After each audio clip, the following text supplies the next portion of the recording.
नमस्कार साथियों, मैं Sunita Sharma Jaipur study zone channel पर आपका हार्दिक स्वागत करती हूं। हम दोस्तों अभी चतुर्थ श्रेणी कर्मचारी भर्ती परीक्षा के मॉडल पेपर कर रहे हैं, जिसमें हमने 2 पेपर कर लिए हैं। आज हम आपके सामने तीसरा मॉडल पेपर लेकर आए हैं। मैं आशा करती हूँ ये मॉडल पेपर आपकी तैयारी में काफ़ी लाभदायक होगा और आपकी सफलता में जो है अच्छी भूमिका निभाएगा। तो दोस्तों बिना समय गंवाए हम शुरू करते हैं आज का हमारा मॉडल टेस्ट पेपर। और देखिए, वीडियो पसंद आए तो लाइक करें, शेयर करें, कमेंट्स करें और चैनल पर नए हैं तो सब्सक्राइब ज़रूर करें। ठीक है, तो चलिए हमारे सामने पहला प्रश्न है,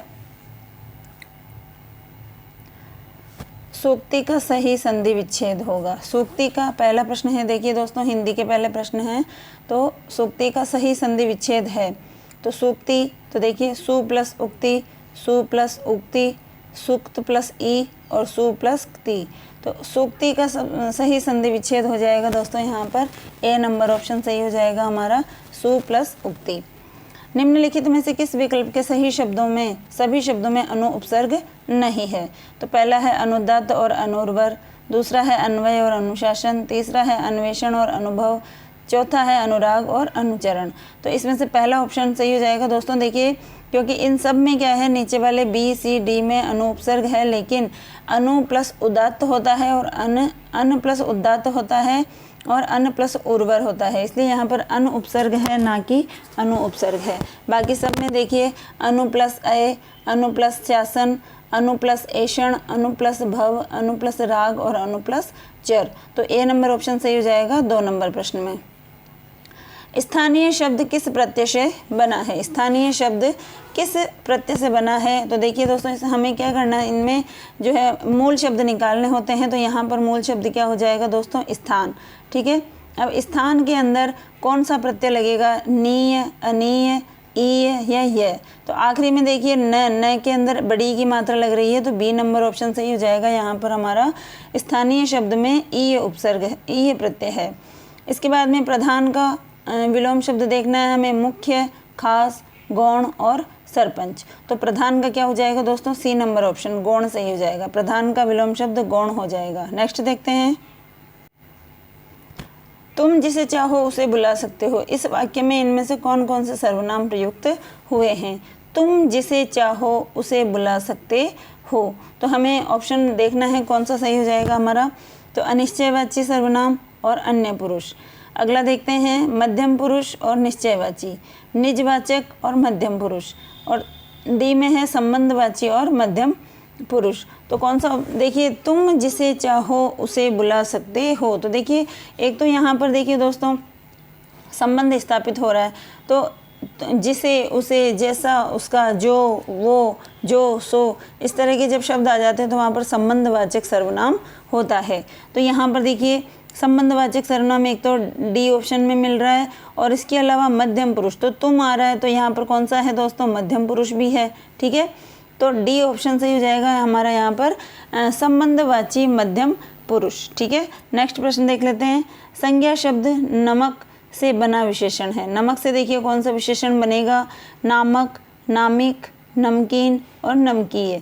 ठीक है, तो संज्ञा शब्द है नमक, नमक में विशेषण बनाना है नमक शब्द से, तो क्या हो जाएगा? नमकीन। नमक से बना हुआ क्या होता है? नमकीन होता है। आगे देख लेते हैं हम, किस विकल्प में कोई भी शब्द विदेशी मूल का नहीं है? अकेला, साहस, चेहरा, मौसम, दोस्त, खुशी, देहात और आसान। 7 नंबर में बताना है दोस्तों हमें, तो कौन सा शब्द विदेशी मूल का नहीं है? तो यहाँ पर ए नंबर ऑप्शन सही हो जाएगा। अकेला और साहस, ये दोनों ही दोस्तों क्या है? विदेशी मूल के शब्द नहीं है। नेक्स्ट प्रश्न देख लेते हैं, निम्न में से कौन सा शब्द अर्जुन का पर्यायवाची नहीं है? अर्जुन का पर्यायवाची बताना है दोस्तों, धनंजय, कौन्तेय, पार्थ और एकलव्य। तो अर्जुन का पर्यायवाची देखिए धनंजय भी होता है, कौन्तेय के पुत्र थे इसलिए कौन्तेय कहलाए, और पार्थ। ठीक है, तो यहाँ पर डी नंबर ऑप्शन सही हो जाएगा हमारा एकलव्य। एकलव्य तो देखिए अर्जुन ने जो है गुरु द्रोण से शिक्षा प्राप्त की थी, तो एकलव्य ने भी उन्हीं से शिक्षा प्राप्त करने के बारे में जो है इच्छा जाहिर की थी, लेकिन उन्होंने इनको शिक्षा नहीं दी और इनका अंगूठा भी काट कर मांग लिया गुरु दक्षिणा के रूप में। ठीक है, अगला प्रश्न देखिए, निम्न में से अशुद्ध पर्यायवाची समूह है। एक ऐसा समूह छांटना जिसमें सारे जो है अशुद्ध हैं। निशि, रजनी, यामिनी, अमी, पीयूष, सुधा, सुधांशु, हिमांशु, शशांक, नीरज, वारिज, जलद। तो कौन सा ऑप्शन सही हो जाएगा हमारा यहाँ पर देखिए दोस्तों। तो देखिए निशि, रजनी, यामिनी ये तीनों सही है, रात के हैं। अमी, पीयूष, सुधा ये अमृत के हैं। सुधांशु, हिमांशु, शशांक ये चंद्रमा के हैं। ठीक है, तो क्या डी नंबर ऑप्शन सही हो जाएगा हमारा। नीरज और वारिज ये दोनों कमल के हैं, जबकि जलद किसका है दोस्तों, बादल का है। ठीक है, इसलिए ये जो है इस ऑप्शन में गलती हो जाएगी, अशुद्ध हो जाएगा ये। अगला प्रश्न, इनमें से कौन सा शब्द धनुष का पर्यायवाची नहीं है। धनुष देखिए दोस्तों गलत छपा हुआ है थोड़ा सा, इसको घ को ध मानेंगे हम, तो धनुष का पर्यायवाची शब्द कौन सा नहीं है। विशीख, कोदंड, चाम, सरासन। तो 10 नंबर में बताएंगे हमारे कौन सा ऑप्शन सही हो जाएगा। देखें विशीख, कोदंड, चाम और शरासन। तो धनुष का पर्यायवाची नहीं है, ए विशिख हो जाएगा। विशिख जो है धनुष का पर्यायवाची नहीं है, बाकी चाम, कोदंड और सरासन है। इसके अलावा अगला क्वेश्चन देख लेते हैं हम, किस विकल्प के सभी शब्द पर्यायवाची हैं। अब देखिए उसमें पहले वाले में पर्यायवाची नहीं बताने थे, गलत थे जो, और इसमें सही है। अग्नि, वहनी, अनिल, पाषाण, अश्म, उत्पल, व्योम, नभ, अंबर, पयोधर, उरोज और सरोज। यहाँ पर भी हमें छांटना है कि सभी शब्द पर्यायवाची सही है किस विकल्प में, बाकी 3 में गलत होगा। तो देखिए अग्नि, वहनी, अनिल, ठीक है, जबकि अनिल क्या होता है, हवा होती है, अनल होता है आग। पाषाण, अश्म, उत्पल, देखिए अश्म और पाषाण पत्थर होते हैं, जबकि उत्पल क्या होता है दोस्तों, कमल होता है। व्योम, नभ, अंबर ये सभी आकाश के पर्यायवाची हैं। पयोधर, उरोज और सरोज। तो देखिए पयोधर बादल, क्या नाम है, बादल होता है, और उरोज और सरोज किसको कहा गया है, कमल को कहा गया है। तो सी नंबर ऑप्शन सही हो जाएगा हमारा, व्योम, नभ, अंबर। पर्वत का पर्यायवाची शब्द बताना है। नग, खग, जरग, जग और उरग। तो पर्वत का जो है पर्यायवाची हो जाएगा ए नंबर ऑप्शन, नग। कौन सा शब्द पुत्र का पर्यायवाची नहीं है। पुत्र का पर्यायवाची देखिए सुत भी है, तनुज भी है, आत्मज और अनुज। तो देखिए अनुज जो है गलत हो जाएगा, क्योंकि अनुज छोटे भाई को कहते हैं। बाकी सुत, तनुज और आत्मज ये सब क्या हैं, पुत्र के पर्यायवाची हैं। इनमें से किस विकल्प के सभी शब्द जातिवाचक संज्ञा के उदाहरण है। किताब, बचपन, पक्षी, रामायण, शहर, माधुर्य, गांव और गाय। सभी शब्द जातिवाचक संज्ञा के बताने हैं हमें यहाँ पर।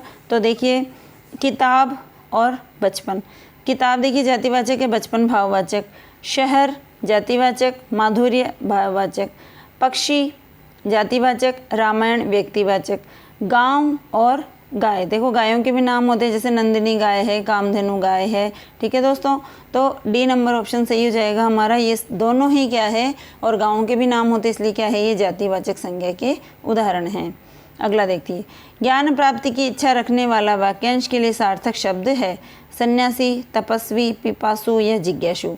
15 नंबर पर बताना है दोस्तों, ज्ञान प्राप्ति की इच्छा रखने वाला कौन कहलाता है, जिज्ञासु। जिज्ञासा मतलब इच्छा जागृत करने वाला। ढाक के वही 3 पात, लोकोक्ति और मुहावरे से संबंधित प्रश्न है। ढाक के उपयोगी पत्तों से सुंदर दोने बनते हैं, परिणाम कुछ नहीं, बात वहीं की वहीं। ढाक के पत्ते 3-3 समूह के होते हैं।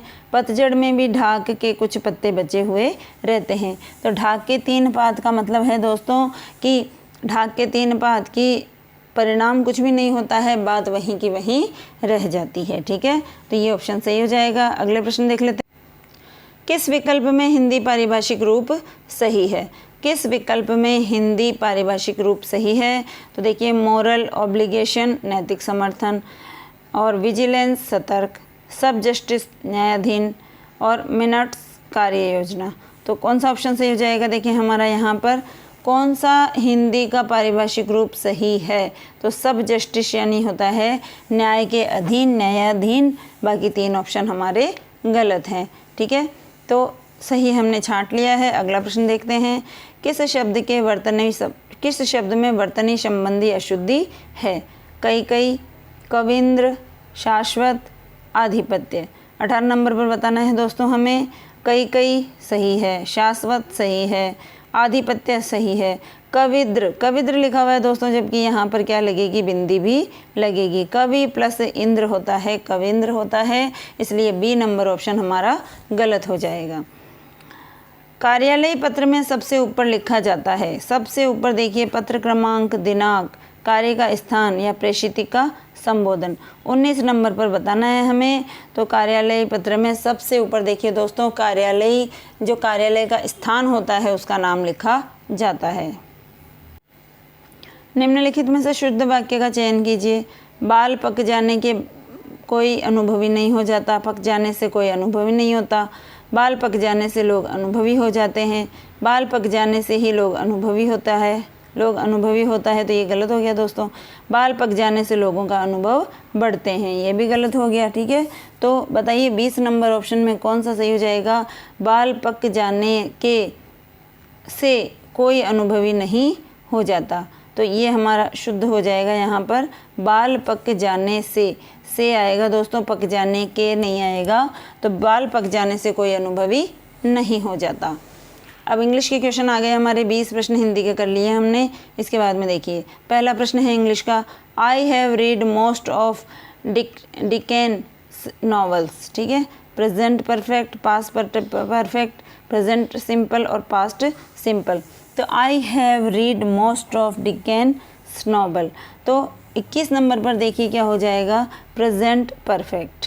कौन सा टेंस है, टेंस बताना था इसमें, तो present perfect. I have read, देखिए हैज़, हैव प्लस वर्ब की थर्ड फॉर्म लगाते हैं तब परफेक्ट टेंस बनता है, प्रेजेंट परफेक्ट टेंस। नेक्स्ट प्रश्न है, I have been writing letters since breakfast, breakfast करने के बाद से मैं क्या कर रहा हूँ, पत्र लिख रहा हूँ। तो बताइए क्या आएगा, present perfect, past perfect, present perfect continuous और पास्ट कंटिन्यूअस। 22 नंबर पर हमारा कौन सा ऑप्शन सही हो जाएगा दोस्तों, तो देखिए I have been plus ING लगा दिया गया है, इसका मतलब ये क्या है, परफेक्ट कंटिन्यूअस का सेंटेंस बन गया है, तो सी नंबर ऑप्शन सही हो जाएगा हमारा 22 पर, I have been writing letters since breakfast. अगला प्रश्न देख लेते हैं, change into passive voice. Passive देखिए एक्टिव है, उसको पैसिव में चेंज करना है दोस्तों, तो they have turned down all our suggestions, तो इसका हमें क्या बनाना है, ये एक्टिव वॉइस में है, इसका पैसिव वॉइस हमें बनाना है। तो देखिए ऑल आवर सजेशन, देखिए ऑब्जेक्ट को पहले लेकर आ जाते हैं, उसके बाद में हेल्पिंग वर्ब और मेन वर्ब लगाते हैं। तो हमें पता है कि पैसिव बनाते समय जो है हमें हमेशा थर्ड फॉर्म का काम में लेना पड़ता है। तो देखिए हैव, हैज़, हैव जहाँ पर आएंगे वहाँ पर बीन भी लग जाएगा, तो all our suggestion have been turned down, ठीक है, टर्न डाउन, देखिए ये ऑप्शन सही हो जाएगा हमारा। बाकी suggestions turn up by them, suggestions turning down by them, they them, और सजेशन नॉट एक्सेप्टेड, तो पहला ऑप्शन सही हो जाएगा, all our suggestions have been turned down. अगला प्रश्न देख लेते हैं, तो ए नंबर ऑप्शन इसमें सही हो जाएगा। 24 नंबर पर, people use this footpath all the time, the correct passive voice option is, passive voice में चेंज करना है इसको। तो देखिए 24 नंबर पर हम करते हैं, पहला ऑप्शन है हमारा all the time this footpath is used by all the time this footpath is used by people, this footpath is in use all the time, this footpath is used all the time। तो कौन सा option सही हो जाएगा दोस्तों हमारा, D number option. 24 number में D number option सही हो जाएगा, this footpath is used all the time, ठीक है। ये जैसे प्रेजेंट सिंपल प्रेजेंट का था, तो ये क्या है दोस्तों, इसमें प्रेजेंट कंटिन्यूअस में बदल जाता है, ठीक है। अगला प्रश्न देखते हैं, 25 नंबर प्रश्न देखिए, change into direct speech, direct speech में चेंज करना है। He inquired whether his name was not Ahmad, तो इसको हमें डायरेक्ट स्पीच है, डायरेक्ट स्पीच में चेंज करना है, ये इनडायरेक्ट है। तो देखिए दोस्तों, इंक्वायर्ड आता है तो हमें किस में चेंज करना है ये हमें पता होना चाहिए जब हमने डिटेल स्टडी की है जिसमें। तो अब हमें केवल पेपर का सॉल्यूशन करना है यहाँ पर। तो देखिए क्या आ जाएगा, इंक्वायर्ड आया है तो यहाँ पर आ जाएगा हमारा he said to him is not your name Ahmad. He said to him जो है उसने उसको बताया कि उसका नाम अहमद, ठीक है। तो इस तरह से हम इसका क्या करेंगे, इनडायरेक्ट स्पीच बना देंगे। तो ऊपर वाला क्या है, इनडायरेक्ट में है और हमें क्या बनाना है, direct speech. He said to him is name not your name Ahmad, कि आपका नाम अहमद नहीं है, इस तरह से। चेंज इनटू डायरेक्ट स्पीच, ये भी डायरेक्ट में चेंज करना है। आई exclaimed with wonder that it was an excellent idea. तो 26 नंबर पर हमारा ऑप्शन सही हो जाएगा, oh what an excellent idea said I. Oh this is such an excellent idea. An excellent idea I said. Ah an excellent idea this is. तो ए number option सही हो जाएगा हमारा, ओह व्हाट एक्सीलेंट आइडिया, ठीक है, said I.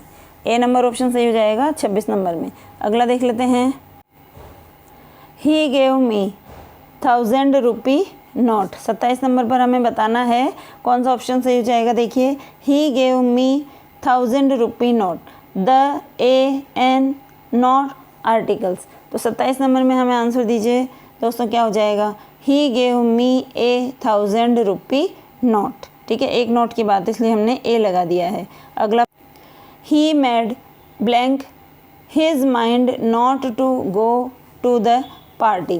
28 number पर हमें बताना होगा दोस्तों, on in down up.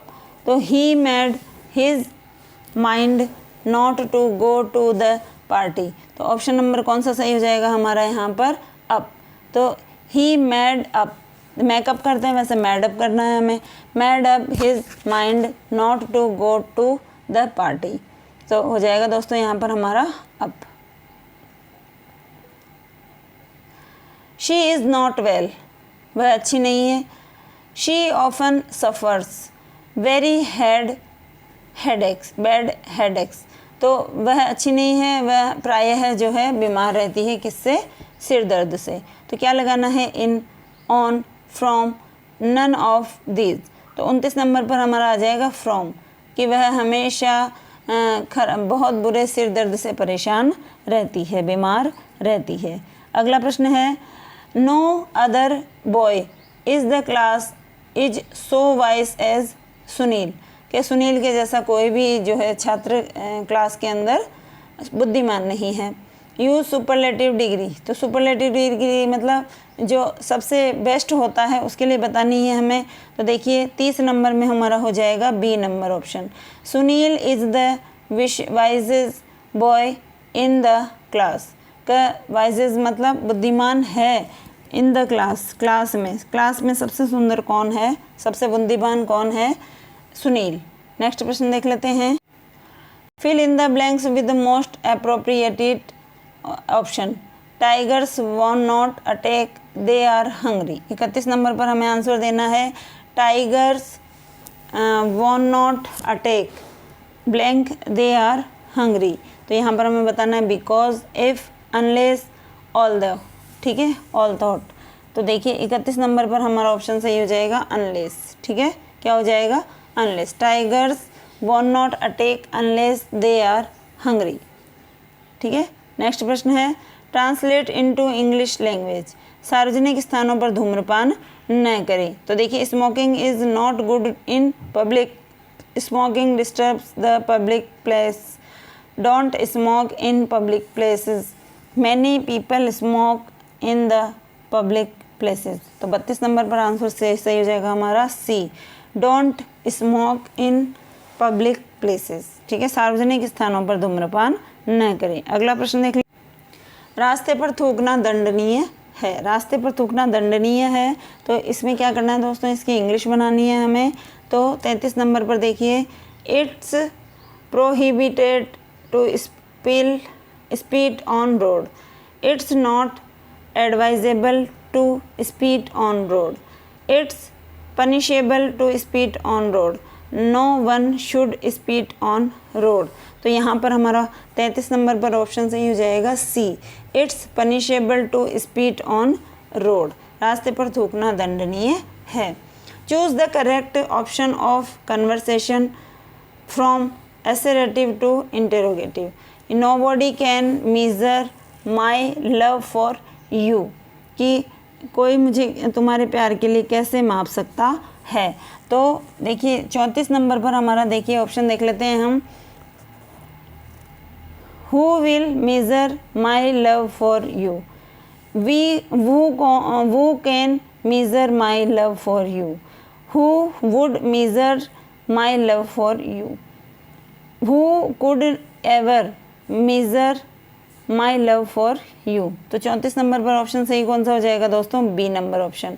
Who can measure my love for you. अगला प्रश्न देख लेते हैं. रिकॉर्ड का सही पारिभाषिक शब्द नहीं है. अभिलेख, कीर्तिमान, दर्ज करना या सूचित करना. 35 नंबर पर हमें बताना है कौन सा शब्द सही नहीं है रिकॉर्ड का. अभिलेख होता है, कीर्तिमान होता है और दर्ज करना. ठीक है, रिकॉर्ड करना, अभिलेख रिकॉर्ड बना के रख लेना, कीर्तिमान रिकॉर्ड बनाना. तो सूचित करना, सूचित करना क्या होता है दोस्तों? इन्फॉर्मेशन देना होता है. तो 35 नंबर पर हो जाएगा हमारा जो है कौन सा ऑप्शन सही हो जाएगा बताइए फटाफट? डी नंबर ऑप्शन, सूचित करना. निम्नलिखित में से कौन सा राज्य राजस्थान के साथ, अब देखिए दोस्तों इंग्लिश के ख़त्म हो गए हैं 35 तक. तो 20 प्रश्न हमने हिंदी के देखे थे और 15 प्रश्न हमने इंग्लिश के देखे. अब जीके के प्रश्न देख रहे हैं हम. तो देखिए निम्न में से कौन सा राज्य राजस्थान के साथ अपनी सीमा को साझा नहीं करता है? तो उत्तर प्रदेश करता है, हरियाणा करता है, पंजाब करता है, महाराष्ट्र नहीं करता. ठीक है, महाराष्ट्र नहीं करता.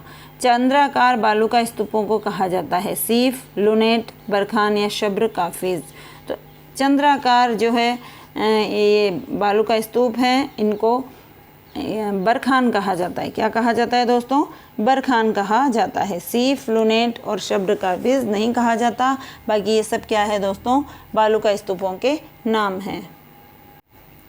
निम्नलिखित में से कौन सी नदी आंतरिक का भाग नहीं, आंतरिक अपवाह तंत्र का भाग नहीं है? साबी, कांतली, खारी, कांकनी.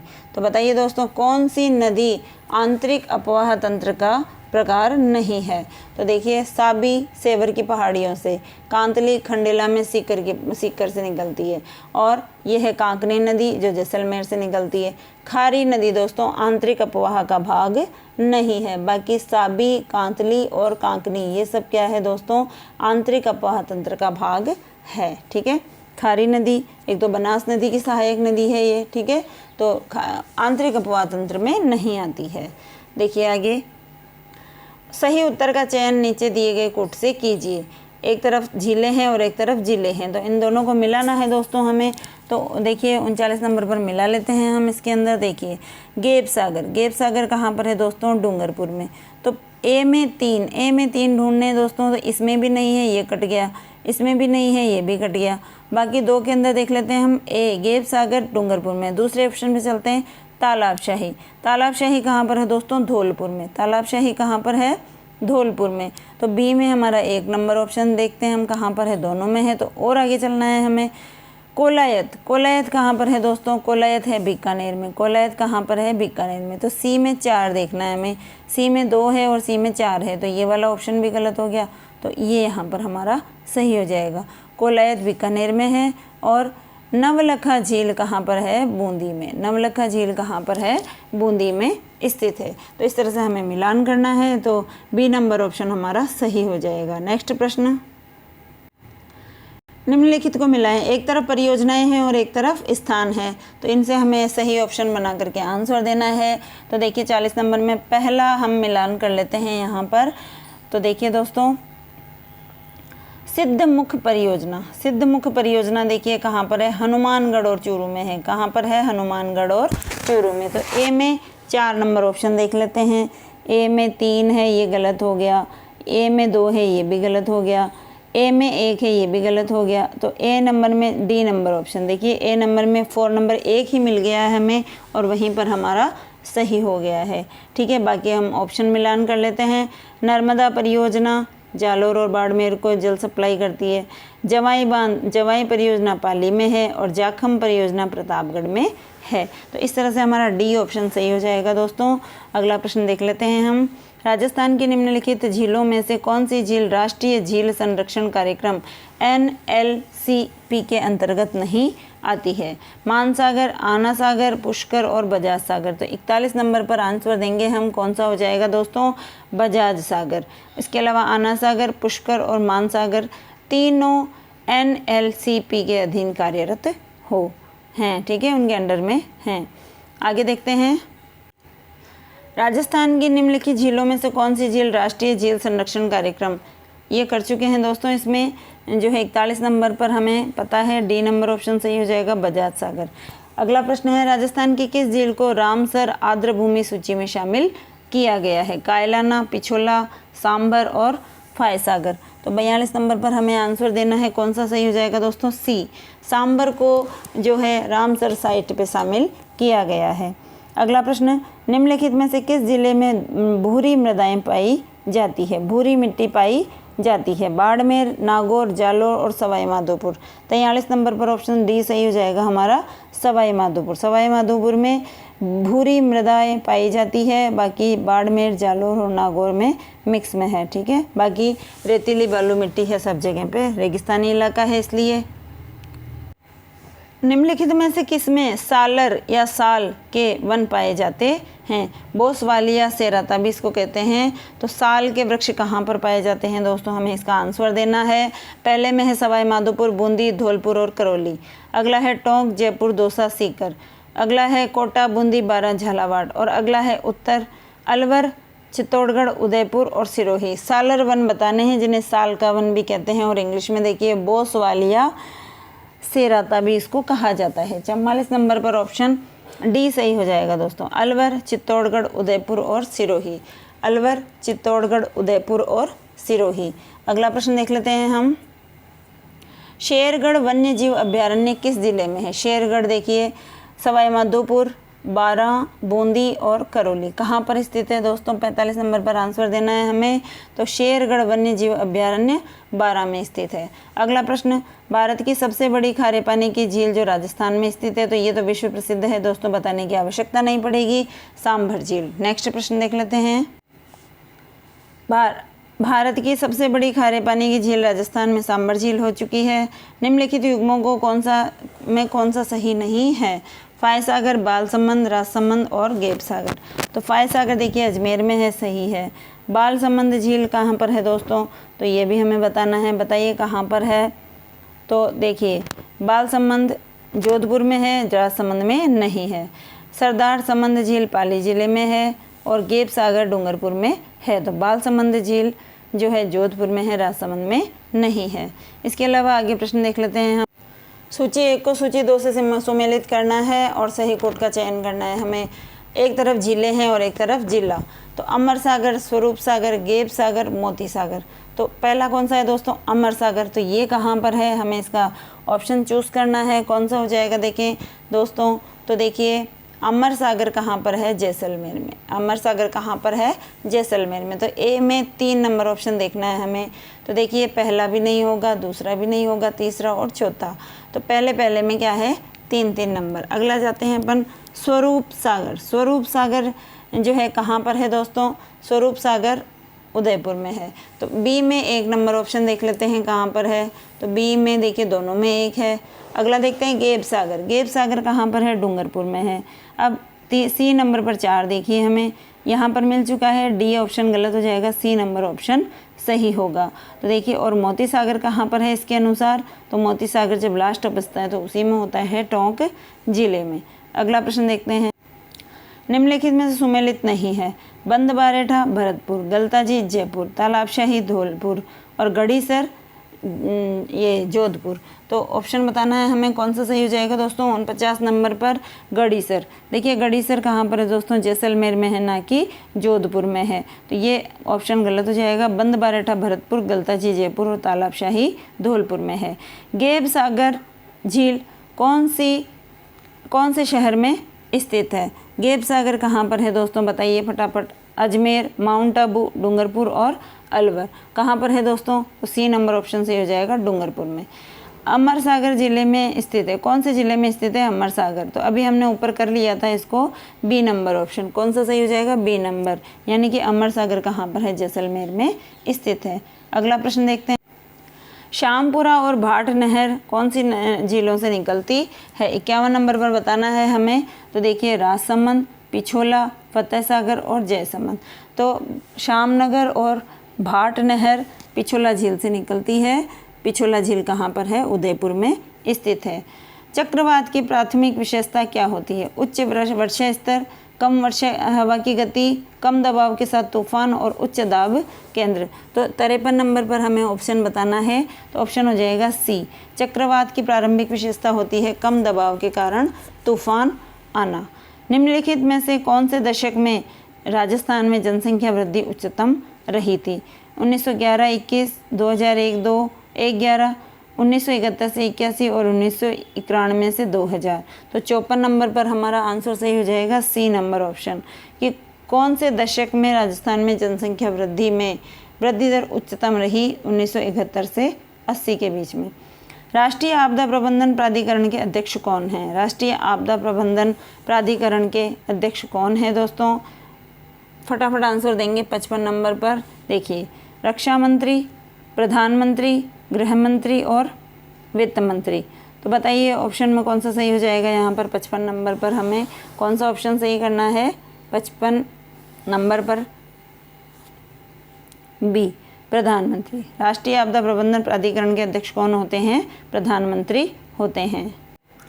56 नंबर में देखिए, निम्नलिखित में से कौन सा दुर्ग कोषवर्धन दुर्ग के नाम से भी जाना जाता है? अलवर का बाला किला, शेरगढ़, बारा तमनगढ़ और सिवाना का दुर्ग। तो बताइए दोस्तों, 56 नंबर पर ऑप्शन सही कौन सा हो जाएगा हमारा? तो देखिए, कोषवर्धन दुर्ग किसे कहा जाता है? तो 56 नंबर पर आंसर हो जाएगा हमारा शेरगढ़ दुर्ग। कोषवर्धन दुर्ग कौन से दुर्ग को कहा जाता है? 56 नंबर पर ऑप्शन देखिए हमारा बी नंबर सही हो जाएगा, शेरगढ़ दुर्ग। सुमेलित कीजिए, एक तरफ शहर है और एक तरफ छतरियाँ। जयपुर, जोधपुर, कोटा और जैसलमेर। बड़ा बाग, छत्र विलास, जसवंत विलास और गेटोर। तो देखिए, गेटोर का नाम आया है दोस्तों, तो सबसे पहले आप गेटोर को जान जाओगे कि गेटोर की छतरियाँ कहाँ पर है दोस्तों। तो 57 नंबर पर पहले में देखिए ए में कहाँ पर है? जयपुर में। तो 57 नंबर पर देखिए, पहले तो हमें केवल यहाँ पर गलत सही करना है। तो बड़ा बाग कहाँ पर है दोस्तों? जयपुर में। सुमेलित करना है, कौन सा गलत है वो बताना है। तो जयपुर में बड़ा बाग सही है, जोधपुर में छत्र विलास सही है, कोटा में जसवंत विलास और जैसलमेर में गेटोर। तो ऑप्शन नंबर कौन सा सही हो जाएगा हमारा? देखिए, सुमेलित कीजिए, और ये ऑप्शन नीचे हैं, देखिए इसको आगे देखते हैं हम। देखिए, एक तरफ शहर और एक तरफ छतरियाँ। तो दोस्तों, इसमें हमें देखना है कौन सा ऑप्शन जो है मिलान करने वाला ऑप्शन है ये।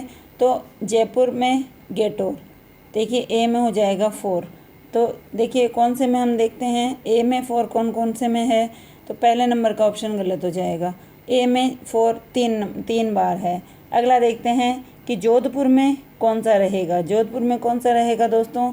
तो जसवंत विलास। जोधपुर में कौन सा रहेगा? जसवंत विलास। तो बी में 3 देख लेते हैं। तो देखिए दोस्तों, इसमें भी नहीं है और इसमें भी नहीं है, इसका मतलब सी नंबर ऑप्शन। आगे देखने की ज़रूरत ही नहीं है, यहीं पर हमें मिल चुका है सी नंबर ऑप्शन। तो इसके आधार पर अब हम देख लेते हैं कौन कौन कहाँ पर है। कोटा में छत्र विलास, कोटा में क्या है? छत्र विलास। और जैसलमेर में क्या है? बड़ा बाग। देखिए कैसे याद करेंगे कि जैसलमेर सबसे बड़ा जो है ज़िला है हमारे राजस्थान का, तो बड़ा बाग, तो वहाँ पर बाग भी कैसा होगा?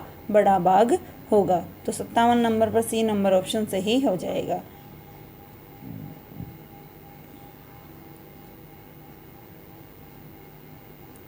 तीर्थ स्थल गलियाकोट किस नदी के किनारे पर स्थित है? गलियाकोट कहाँ पर है दोस्तों? डूंगरपुर में है, हमें पता है। तो नदी कौन सी आएगी वहाँ पर? माही नदी। तो बी नंबर ऑप्शन सही हो जाएगा हमारा, गलियाकोट डूंगरपुर में स्थित है, माही नदी के किनारे।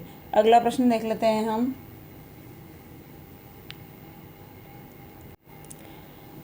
निम्नलिखित में से किस लोक देवता को ऊँटों का देवता कहा जाता है? देखिए, ए पाबू जी, दूसरा गोगा जी, तीसरे हरबू जी और चौथे तेजा जी। ए नंबर ऑप्शन पाबू जी। तो पाबू जी को ऊँटों का देवता माना जाता है। पाबू जी को क्या माना जाता है दोस्तों? ऊँटों का देवता माना जाता है। क्योंकि देखिए राजस्थान में जो है ऊँट लाने का श्रेय सबसे पहले किसको दिया गया था? सबसे पहले ऊँट लाने का श्रेय पापू जी को दिया जाता है। ऊँटों के बीमार होने पर पापू जी की भी पूजा की जाती है। पापू जी की फड़ बाँधी जाती है, जो सबसे लोकप्रिय फड़ मानी जाती है।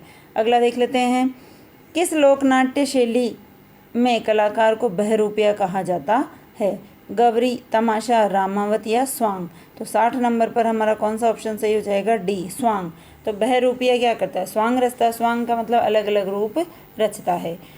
अगला प्रश्न देख लेते हैं, गणगौर त्योहार किस दिन मनाया जाता है? चैत्र शुक्ल तृतीया, चैत्र कृष्ण तृतीया, श्रावण शुक्ल सप्तमी या कार्तिक कृष्ण अष्टमी? तो 61 नंबर पर हमारा सही हो जाएगा दोस्तों यहाँ पर चैत्र शुक्ल तृतीया को गणगौर का त्यौहार मनाया जाता है। नेक्स्ट प्रश्न, किस विद्वान ने अपनी पुस्तक राजपूत पेंटिंग्स में राजस्थानी चित्र शैलियों का वैज्ञानिक वर्गीकरण किया था? डॉक्टर श्रीधर अधारे, डॉक्टर फैयाज अली, आनंद कुमार स्वामी या एरिक डिक्सन्स? तो दोस्तों अच्छे से हमें याद करना है, ये 62 नंबर पर क्या हो जाएगा? राजपूत पेंटिंग्स में राजस्थानी चित्र शैलियों का वैज्ञानिक वर्गीकरण किसने किया था? B number option, Anand Kumar स्वामी ने किया था 1916 में। कब किया था दोस्तों? 1916 में। किशनगढ़ की फलकूबाई किस नृत्य से संबंधित है? तो किशनगढ़ की देखिए 13 ताली नृत्य, कच्छी घोड़ी नृत्य, भवाई नृत्य या चरी नृत्य? तो 63 नंबर पर हमारा ऑप्शन सही हो जाएगा डी नंबर। तो चरी नृत्य कहाँ का प्रसिद्ध है? किशनगढ़ का प्रसिद्ध है। ठीक है दोस्तों, देखिए आगे चलते हैं हम। ये कच्छी घोड़ी नृत्य शेखावाटी का प्रसिद्ध है। ठीक है, आगे देखिए 64 नंबर पर, पारंपरिक कलाकार मांगीलाल मिस्त्री किस क्षेत्र से संबंधित है? कावड़, मांडवा, कठपुतली या फड़? तो 64 नंबर पर हमें देखना है कौन सा ऑप्शन सही हो जाएगा। मांगीलाल मिस्त्री का कौन सी कला से संबंधित है? कावड़, कठपुतली, मांडवा या फड़? तो 64 नंबर पर कौन सा सही हो जाएगा दोस्तों? कावड़। किससे संबंधित है? कावड़ बनाने से संबंधित है। अगला प्रश्न देखते हैं, जयपुर घराने का प्रसिद्ध नृत्य कौन सा है? जयपुर घराने का प्रसिद्ध नृत्य है कथकली, भरतनाट्यम, ओडिसी या कथक? तो देखिए 65 नंबर पर हमारा डी नंबर ऑप्शन सही हो जाएगा, कथक। जयपुर घराने का प्रसिद्ध नृत्य कौन सा है? कथक। अगला प्रश्न, निम्न में से पगड़ी का आभूषण कौन सा है? पगड़ी का आभूषण गोखरू, सरपेच, बलवेड़ा या झेला? तो 66 नंबर पर बताना हमें, पगड़ी पर लगाने का एक आभूषण आता है, उसे क्या कहा जाता है? तो 66 नंबर पर देखिए दोस्तों सी नंबर ऑप्शन सही हो जाएगा, सरपेच। क्या कहा जाता है? सरपेच। बांसवाड़ा, डूंगरपुर और इसके आसपास के पहाड़ी क्षेत्रों में कौन सी भाषा बोली जाती है? तो देखिए डूंगरपुर बांसवाड़ा के इलाके को हम कहते हैं वागड़, तो यहाँ पर भाषा कौन सी आएगी? सी नंबर ऑप्शन 67 में हो जाएगा सी, वागड़ी बोली। रणथंभौर के चौहान राजवंश के संस्थापक कौन थे? गोविंदराज, जयचंद, पृथ्वीराज या अनंगपाल? तो 68 नंबर पर हमारा ए नंबर ऑप्शन सही हो जाएगा, गोविंदराज। ठीक है दोस्तों, आगे देखते हैं हम। कोटा के किस पॉलिटिकल एजेंट की हत्या 1857 के विद्रोह के दौरान की गई थी? Major Burton, agent Morrison, George Patrick Lawrence और मेजर प्रिचार्ड? तो देखिए हम कैसे याद करेंगे, ये कोटा से क्या करेंगे? कोट, और कोट के क्या होते हैं? बटन। तो मेजर बर्टन का सिर काट करके पूरे शहर में घुमाया गया था दोस्तों। तो 69 नंबर पर हमारा कौन सा ऑप्शन सही हो जाएगा? ए, मेजर बर्टन। अगला प्रश्न है दोस्तों, एक बार फिर से कहूँगी, हमारे 69 प्रश्न कंप्लीट हो चुके हैं। ज़्यादा से ज़्यादा लाइक करें, शेयर करें दोस्तों।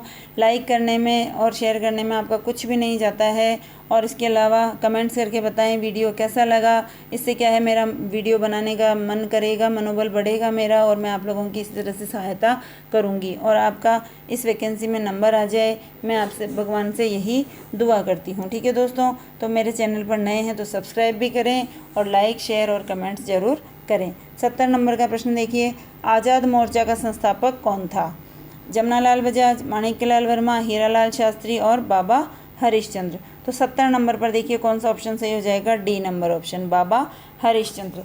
ठीक है दोस्तों, जब भारत छोड़ो आंदोलन में भाग लेने की बारी आई थी तो ये आज़ाद मोर्चा कहाँ पर था? जयपुर प्रजामंडल में बनाया गया था दोस्तों। और हीरालाल शास्त्री और मिर्ज़ा इस्माइल के बीच में जेंटलमैन एग्रीमेंट होता है, जिसके तहत ये कहा गया था कि प्रजामंडल के जो सदस्य हैं वो आज इसमें असहयोग आंदोलन में भाग नहीं लेंगे। तो बाबा हरिश्चंद्र की अगुवाई में आज़ाद मोर्चा बना, और जब मिर्ज़ा इस्माइल यानी कि अंग्रेज़ों ने प्रजामंडल के हित के लिए कार्य करने बंद कर दिए, तो इन लोगों ने इनका विरोध करके दिल्ली जाकर असहयोग आंदोलन में भाग लिया था। अगला प्रश्न देख लेते हैं हम। सागरमल गोपा एक लोकतांत्रिक स्वतंत्रता सेनानी किस राज्य से संबंधित थे? ठीक है दोस्तों, बताइए कौन सा ऑप्शन सही हो जाएगा हमारा यहाँ पर। तो देखिए, सागरमल गोपा एक लोकतांत्रिक और स्वतंत्रता सेनानी किस राज्य से संबंधित थे? दिल्ली, राजस्थान, पंजाब और उत्तर प्रदेश। तो सी नंबर ऑप्शन सही हो जाएगा हमारा राजस्थान। राजस्थान में भी कहाँ से है दोस्तों? जैसलमेर से। कहाँ से हैं? जैसलमेर से। ध्यान में रखेंगे, जैसलमेर में। ठीक है, इनके ऊपर केरोसिन डालकर इनके ऊपर आग लगा दी गई थी। देखिए दोस्तों, जैसलमेर का गुंडा राज इनकी प्रसिद्ध रचना का नाम है। देखिए आगे, 30 मार्च 1949 को बृहद राजस्थान का उद्घाटन किसने किया था? वेरी वेरी इंपॉर्टेंट सवाल है दोस्तों, 72 नंबर पर हमें बताना है। तो देखिए, पंडित जवाहरलाल नेहरू, सर्वपल्ली राधाकृष्णन और सरदार वल्लभ भाई पटेल और मोहनलाल सुखाड़िया। तो 30 मार्च 1949 को बृहद राजस्थान का उद्घाटन किसने किया था? ऑप्शन नंबर हो जाएगा हमारा सी, सरदार वल्लभ भाई पटेल ने किया था। नेक्स्ट प्रश्न है, निम्नलिखित युद्ध राजस्थान इतिहास में सीमा चिन्ह है। देखिए, खानवा का, भटनेर का, सुमेलगिरी और हल्दी घाटी, इनको क्रम से जमाना है दोस्तों, पहले कौन सा हुआ और बाद में कौन सा हुआ। तो 73 नंबर पर देखिए हमारा, हम जो है इनको मिलान कर लेते हैं। तो पहले नंबर पर देखिए, खानवा का युद्ध, भटनेर का युद्ध, सुमेलगिरी का युद्ध और हल्दी घाटी का युद्ध। तो यहाँ पर हमारा सी नंबर ऑप्शन सही हो जाएगा। सबसे पहले तो आएगा दोस्तों भटनेर का युद्ध, उसके बाद में आएगा खानवा का युद्ध, उसके बाद में आएगा गिरी सुमेल का युद्ध, और उसके बाद में आएगा 4 नंबर पर हल्दी घाटी का युद्ध। तो 2, 1, 3, 4 इस तरह से क्रम बन जाएगा। अगला प्रश्न, किसके नेतृत्व में शेखावाटी किसान आंदोलन में महिलाओं ने भाग लिया था? किशोरी देवी, रमा देवी, उत्तमा देवी या दुर्गा देवी? तो किशोरी देवी। 1934 की बात है दोस्तों, 17 अप्रैल 1934 को शेखावाटी किसान आंदोलन हुआ था महिलाओं का सरपंच के खिलाफ। तो उसके अंदर भाग लिया था दोस्तों किशोरी देवी के नेतृत्व में महिलाओं ने भाग लिया था। निम्नलिखित में से किस सभ्यता को धूलकोट भी कहा जाता है? निम्नलिखित में से किस सभ्यता को धूलकोट कहा जाता है? कालीबंगा, आहड़, बालाथल या बैराट? तो धूलकोट आहड़ को कहा जाता है। ठीक है दोस्तों, आहड़ कहाँ पर है? उदयपुर में स्थित है। तो 75 नंबर पर बी नंबर ऑप्शन सही हो जाएगा। अगला प्रश्न देखते हैं।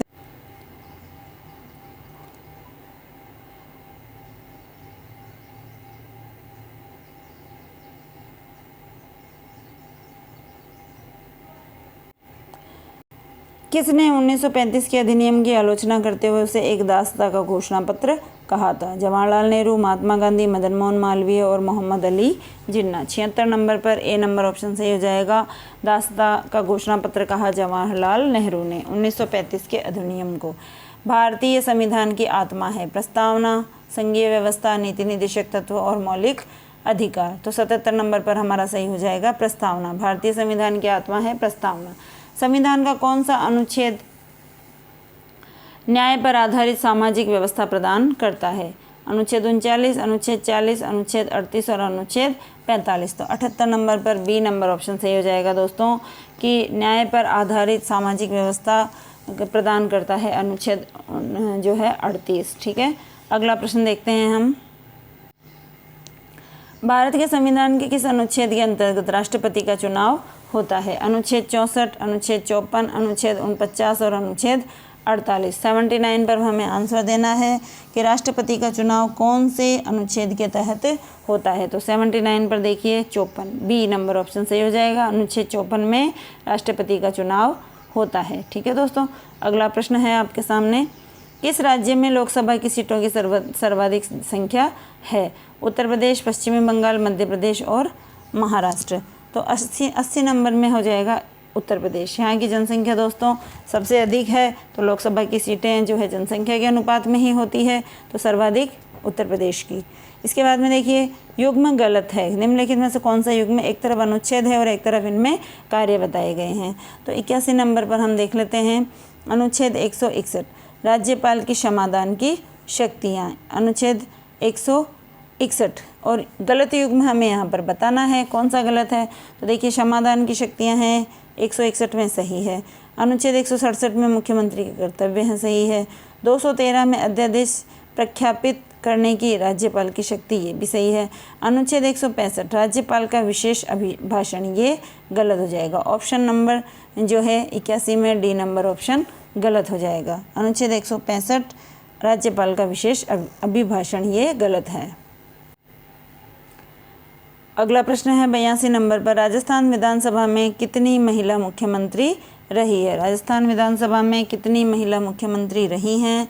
4, 3, 1, 2। तो कितनी महिलाएं मुख्यमंत्री बनी है? 82 नंबर पर हम बताएंगे दोस्तों कौन सा ऑप्शन सही हो जाएगा। सी 1, वसुंधरा राजे सिंधिया एक महिला मुख्यमंत्री बनी है।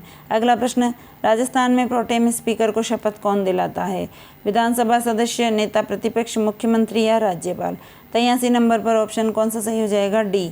ठीक है, प्रोटेम स्पीकर को शपथ कौन दिलाता है? राज्यपाल। अगला प्रश्न है आपकी स्क्रीन, जिला दंड नायक के रूप में जिला कलेक्टर की शक्तियाँ है।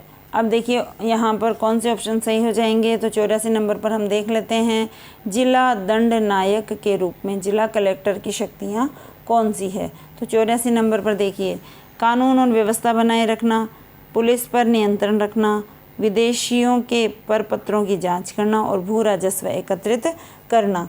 तो सी नंबर पर देखिए 84 नंबर पर हमारा डी नंबर ऑप्शन सही हो जाएगा दोस्तों। 1, 2, 3। ठीक है, 1, 2, 3 ये जो क्या है दोस्तों जिला कलेक्टर की शक्तियां हैं, बाकी एक नहीं है। तो 84 नंबर पर कौन सा सही हो जाएगा? D number. तो कानून और व्यवस्था बनाए रखना सही है, पुलिस पर नियंत्रण रखना सही है, और विदेशियों के परपत्रों की जांच करना ये भी सही है। तो यहाँ पर देखिए डी नंबर ऑप्शन 84 में क्या हो जाएगा दोस्तों? डी नंबर ऑप्शन सही हो जाएगा हमारा। 1, 2, 3 सही है, और एक जो है डी वो गलत है। ये डी जो है क्या है दोस्तों? गलत है। अगला प्रश्न देखते हैं,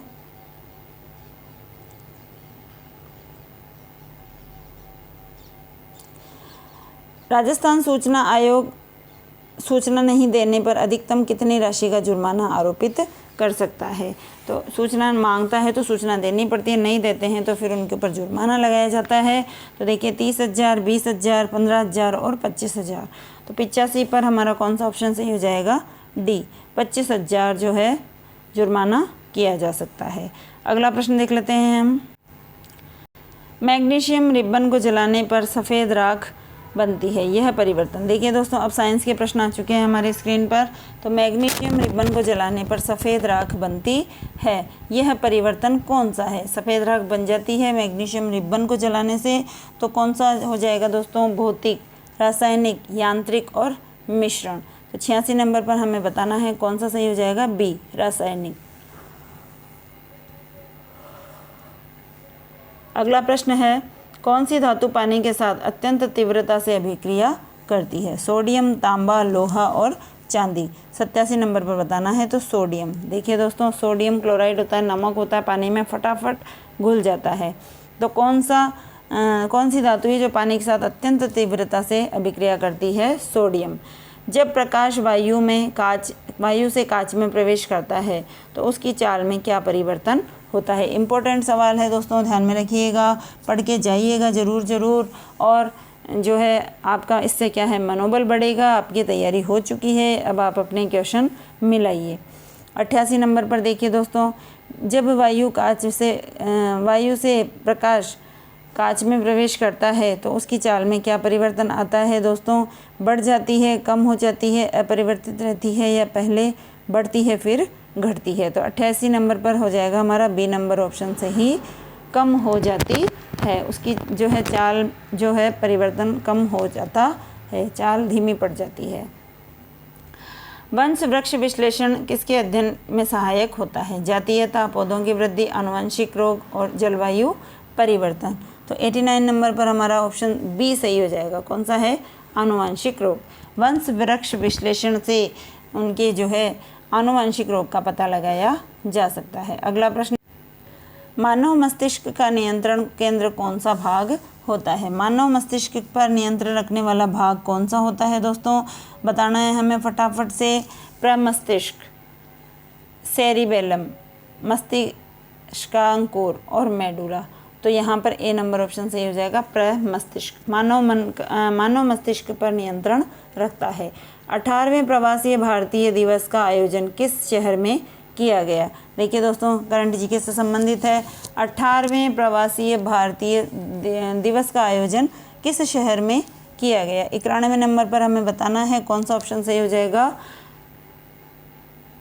वाराणसी, पटना, भुवनेश्वर और भोपाल। तो सी नंबर ऑप्शन सही हो जाएगा हमारा। 18वां प्रवासी भारतीय दिवस भुवनेश्वर, उड़ीसा में मनाया गया। ब्रह्मोस एरोस्पेस के नए प्रमुख कौन बनाए गए हैं? ब्रह्मोस एरोस्पेस के नए प्रमुख बताना है दोस्तों, विनेश राम बागची, जयतीर्थ राघवेंद्र जोशी, अशोक श्रीधर शर्मा, गोविंद प्रताप राणा। तो बताइए दोस्तों, 92 नंबर पे क्या हो जाएगा? B number option, Jayatirtha Raghavendra Joshi BrahMos aerospace के प्रमुख बने हैं। 93 नंबर पर देखिए, कौन सा देश पहले खो खो विश्व कप की मेज़बानी करेगा? कौन सा देश पहले खो खो विश्व कप की मेज़बानी करेगा? नेपाल, भारत, श्रीलंका और पाकिस्तान। तो 93 नंबर पर ऑप्शन सही हो जाएगा हमारा बी नंबर ऑप्शन। कौन सा है? भारत पहले खो खो विश्व कप की मेज़बानी करेगा। अगला प्रश्न देखते हैं, सर्वोच्च न्यायालय के किस स्थापना वर्षगांठ पर नए ध्वज और प्रतीक चिन्ह का अनावरण किया गया? तो सर्वोच्च न्यायालय का स्थापना दिवस बताना है हमें। तो देखिए 73वां, 74वां, 75वां और 76वां। तो देखिए कौन सा हो जाएगा यहाँ पर? 75वां। सर्वोच्च न्यायालय के स्थापना दिवस की बात की जा रही है, तो कौन सा मनाया गया दोस्तों? 75वां मनाया गया। अगला प्रश्न है, पेरिस ओलंपिक 2024 में भारत ने कुल कितने पदक जीते? 4, 6, 5, 8। 95 नंबर पर हमें बताना है कौन सा ऑप्शन सही हो जाएगा? सी 6। पेरिस ओलंपिक 2024 में भारत ने 6 पदक जीते। 27 जून 2024 को राज्यपाल श्री कलराज मिश्र ने राज्य मानवाधिकार आयोग का अध्यक्ष किसे नियुक्त किया था? ये तत्कालीन है दोस्तों, कलराज मिश्र। अब चेंज हो चुके हैं, अभी हरिभाऊ ये बागड़े है, बागड़े, सदाशिव बागड़े, ये अभी राज्यपाल है हमारे राजस्थान के। तो देखिए राज्य मानवाधिकार आयोग का अध्यक्ष बनाया गया है गंगाराम मूलचंदानी, अजय रस्तोगी, दीपचंद माहेश्वरी और अशोक गुप्ता। तो 96 नंबर पर देखिए कौन सा हो जाएगा? गंगाराम मूलचंदानी। अगले प्रश्न देख लेते हैं हम, वर्ष 2024-25 के लिए विधानसभा की जन लेखा समिति का अध्यक्ष किसे बनाया गया है? दयाराम परमार, सचिन पायलट, सीपी जोशी या टीकाराम जूली। तो 97 नंबर पर हमें बताना है। तो जन लेखा समिति का देखिए टीकाराम जूली को बनाया गया। राजस्थान का कौन सा खनन क्षेत्र हाल ही में स्वर्ण खदान नीलामी के लिए चर्चा में आया था? तो देखिए हम जानते हैं हमारे राजस्थान में सर्वाधिक सोना कहाँ पर मिलता है दोस्तों? बांसवाड़ा में पाया जाता है। 98 नंबर पर हमारा ऑप्शन देखते हैं हम कौन सा सही हो जाएगा? भूमि का जगपुरा बांसवाड़ा, कांकरिया गारा बांसवाड़ा, भारकुंडी डूंगरपुर और मोरिजा बनोला जयपुर। तो ऑप्शन हमारा कौन सा सही हो जाएगा यहाँ पर? ए भूकिया जगपुरा बांसवाड़ा हो जाएगा। अगला प्रश्न है, प्रदेश की मोनिका चौधरी किस खेल से संबंधित है? वुशु, बास्केटबॉल, जूडो या आर्चरी। 99 नंबर पर हमें बताना है मोनिका चौधरी किससे संबंधित है दोस्तों? बी नंबर ऑप्शन, जूडो से संबंधित है। अगला प्रश्न देख लेते हैं हम हमारी स्क्रीन पर, प्रदेश की मोनिका चौधरी किस खेल से संबंधित है दोस्तों? 99 नंबर पर हमारा ये प्रश्न पहले भी हो चुका है। जूडो किससे संबंधित है? जूडो से संबंधित है। भारतमाला प्रोजेक्ट के तहत बनाए जा रहे अमृत जामनगर एक्सप्रेसवे का कितना भाग राजस्थान से होकर गुजरेगा? तो बताइए दोस्तों, 100 नंबर पर हमारा ऑप्शन कौन सा हो जाएगा? 637 किलोमीटर, 547 किलोमीटर, 437 किलोमीटर और 697 किलोमीटर। तो 100 नंबर पर ए नंबर ऑप्शन सही हो जाएगा, 637 किलोमीटर। USB ड्राइव किस प्रकार की डिवाइस है? कंप्यूटर से एक प्रश्न आ गया आपके सामने। USB ड्राइव किस प्रकार की जो है डिवाइस है? 101 नंबर पर देखिए, स्थायी स्टोरेज, वाष्पशील मेमोरी, अस्थायी मेमोरी और रोम डिवाइस। तो USB ड्राइव किस प्रकार की डिवाइस है ये बताना है हमें। 101 नंबर पर देखिए क्या हो जाएगा, ए नंबर, स्थायी स्टोरेज इसको कहा जाता है। डिवाइस ड्राइवर किसका उदाहरण है? डिवाइस ड्राइवर किसका उदाहरण है? 102 नंबर पर देखिए दोस्तों, application software, utility tool, system software और नेटवर्क टूल। तो ऑप्शन नंबर सी सही हो जाएगा। डिवाइस ड्राइवर किसका उदाहरण है? सिस्टम सॉफ्टवेयर का। MS वर्ड में CTRL प्लस B का प्रयोग किस लिए किया जाता है? ये सब कुंजियाँ होती है दोस्तों, की होती है कंप्यूटर के अंदर। MS वर्ड में CTRL प्लस B का प्रयोग किस लिए किया जाता है? अंडरलाइन, इटैलिक, बोल्ड और सेव। 103 नंबर पर C, बोल्ड करने के काम में आता है। तो हम देखेंगे यहाँ पर B है, इधर बोल्ड है। इंटरनेट पर वेबसाइट खोजने के लिए किसका उपयोग किया जाता है? Email, IP address, search engine और डोमेन नेम। तो इंटरनेट पर वेबसाइट खोजने के लिए किसका उपयोग किया जाता है? 104 नंबर पर बताना है C, सर्च इंजन। इंटरनेट पर वेबसाइट खोलने के लिए सर्च इंजन का प्रयोग किया जाता है। नेक्स्ट प्रश्न है, फिशिंग हमला किस माध्यम से सबसे ज़्यादा होता है? फिशिंग हमला किस माध्यम से सबसे ज़्यादा होता है दोस्तों? तो देखिए, ब्राउज़र, हार्डवेयर, ईमेल और फायरवॉल। तो 105 नंबर पर कौन सा सही हो जाएगा? C, email. तो फिशिंग हमला किस माध्यम से सबसे ज़्यादा होता है? ईमेल से सबसे ज़्यादा होता है। आगे देखते हैं दोस्तों, गणित के प्रश्न आ चुके हैं हमारे सामने। तो देखिए, पहला प्रश्न है, एक परीक्षा में, इसका ईमेल हो जाएगा दोस्तों ऊपर, एक परीक्षा में अनीता ने 31% और अंक प्राप्त किए और 16 अंकों से अनुत्तीर्ण हो गई। सुनीता ने 40% अंक प्राप्त किए और उत्तीर्ण होने के अंक से 56 अंक अधिक लाई। उत्तीर्ण होने के लिए न्यूनतम अंक ज्ञात कीजिए। तो 106 नंबर पर कौन सा ऑप्शन सही हो जाएगा दोस्तों? B, क्या हो जाएगा? 264। तो उत्तीर्ण होने के लिए न्यूनतम अंक चाहिए 264। अगला प्रश्न देख लेते हैं। एक परीक्षा में विद्यार्थी ने 23% अंक प्राप्त किए और 36 अंकों से अनुत्तीर्ण रहा। दूसरे विद्यार्थी ने 35% अंक प्राप्त किए और न्यूनतम अंकों से 48% अधिक प्राप्त किए। परीक्षा का पूर्णांक कितना होगा? 600, 700, 800 या 900। 107 नंबर पर B नंबर ऑप्शन सही हो जाएगा दोस्तों, 700। तो औसत जो है परीक्षा का पूर्णांक कितना है? 700। अगला प्रश्न, 12% वार्षिक साधारण ब्याज की दर से कौन सा धन 5 वर्षों में 400 रुपये हो जाएगा? तो वार्षिक साधारण ब्याज है 12% और टाइम है 5%, रुपया है 400 हो जाएगा। तो 108 नंबर पर B नंबर ऑप्शन कौन सा हो जाएगा दोस्तों? 250। तो 250 रुपये जो है 12% की ब्याज से 5 वर्षों में 400 हो जाएगा। अगला प्रश्न देखते हैं। A B से 2 गुना तेज है, B C से 3 गुना तेज है। यदि C के द्वारा कोई यात्रा 42 मिनट में तय की जाती है तो A उसे कितने समय में तय करेगा? 109 नंबर पर देखिए कौन सा हो जाएगा? 14 मिनट, 28 मिनट, 63 मिनट और 7 मिनट। तो 109 नंबर पर दोस्तों D नंबर ऑप्शन सही हो जाएगा, 7 मिनट। सचिन, अनिल, अंकुर ने एक व्यापार में क्रमशः रुपये 26,400, 27,600, 28,800 लगाए। वर्ष के अंत से रुपये 6,150 के कुल लाभ में अंकुर का भाग ज्ञात कीजिए। तो 110 नंबर पर देखिए ऑप्शन हो जाएगा हमारा 2100, 2300, 2160 और 2500। तो यहाँ पर 110 नंबर पर हमारा सी नंबर ऑप्शन सही हो जाएगा 2160। तो अंकुर को कितने रुपए जो है लगाए हैं वो देखिए दोस्तों 2160। अगला प्रश्न है,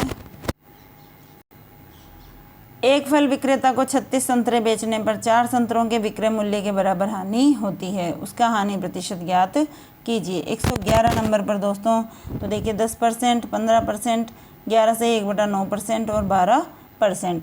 तो 111 नंबर पर हो जाएगा दोस्तों ए नंबर ऑप्शन 10%। ठीक है, एक फल विक्रेता को 36 संतरे बेचने पर 4 संतरों के विक्रय मूल्य के बराबर हानि होती है, तो उसका हानि प्रतिशत हो जाएगा 10%। अगला प्रश्न, यदि किसी वस्तु का विक्रय मूल्य उस वस्तु के क्रय मूल्य का 4/3 गुना हो तो लाभ का प्रतिशत कितना होगा? तो 12 नंबर पर देखिए 112 नंबर पर डी नंबर ऑप्शन 33 से ही 1/3% सही हो जाएगा।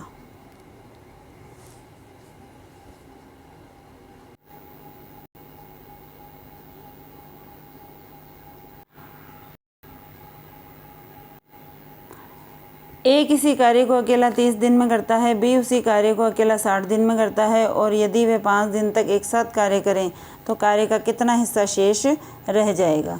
तो देखिए दोस्तों 2/3, 1/2, 3/4 और 5/6। तो सी नंबर ऑप्शन सही हो जाएगा, 3/4 काम उसका शेष रहेगा उनका। ए किसी कार्य का 1/5वां भाग 4 दिनों में, बी उसी कार्य का 1/6 भाग 5 दिनों में, यदि वे एक साथ मिलकर कार्य करते तो इस कार्य को कितने दिनों में पूरा किया जा सकता है? तो देखिए दोस्तों 12 दिन, 30 दिन, 20 दिन और 15 दिन।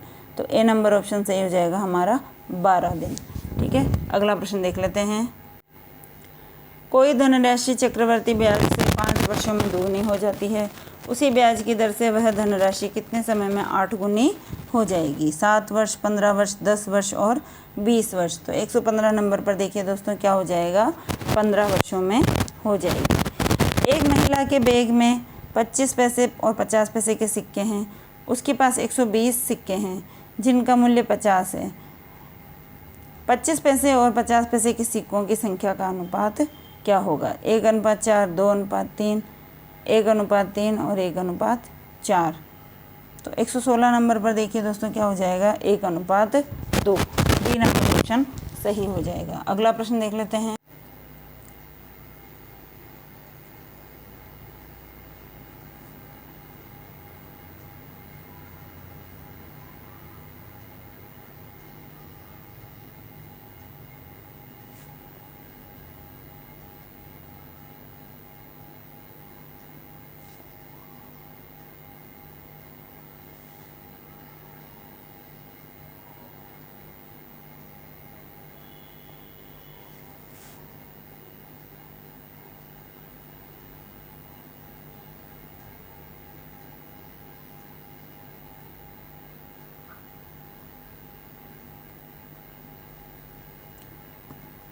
एक 119 पर प्रथम 9 अभाज्य संख्याओं का औसत क्या होगा? 9, 11.11, 13, 22.22। 119 नंबर पर बी नंबर ऑप्शन सही हो जाएगा 11.11। अगला प्रश्न है, निम्नलिखित पाई चित्र एक महाविद्यालय में कार्यरत 5 विभिन्न संकायों में शिक्षकों को प्रदर्शित करता है। तो देखिए अलग अलग संकाय शिक्षा, विधि, विज्ञान, कला और वाणिज्य, इन सब में ये अंदर जो है संख्या दी हुई है इनके हिसाब से। देखिए यदि महाविद्यालय में कुल 108 शिक्षक हैं तब कला, विधि और शिक्षा के कुल 6 शिक्षक शेष 2 संकायों से कितने अधिक होंगे? तो 120 नंबर अंतिम प्रश्न है दोस्तों, इसका आंसर आपको देना है। फटाफट देखिए 5, 6, 7 और 4। तो 120 नंबर पर हो जाएगा हमारा बी नंबर ऑप्शन 6। ठीक है दोस्तों, तो ये हमारे 120 प्रश्न जो आपके एग्ज़ाम में आने वाले हैं वो हमने कंप्लीट किए हैं। प्रश्न का मूल्यांकन करें आंसर लगाकर, कितने प्रश्न सही हो रहे हैं वो कमेंट्स में ज़रूर बताएं। वीडियो कैसा लगा ये भी ज़रूर बताएं और इसी तरह से आपके लिए मैं नए नए मॉडल पेपर लेकर आती रहूँगी दोस्तों। और आप पढ़िए, लाइक कीजिए, शेयर कीजिए, कमेंट्स कीजिए दोस्तों, और चैनल पर नए हैं तो सब्सक्राइब ज़रूर करें। ठीक है दोस्तों, तो फिर मिलते हैं नए वीडियो के साथ में, तब तक के लिए जय हिंद, जय भारत।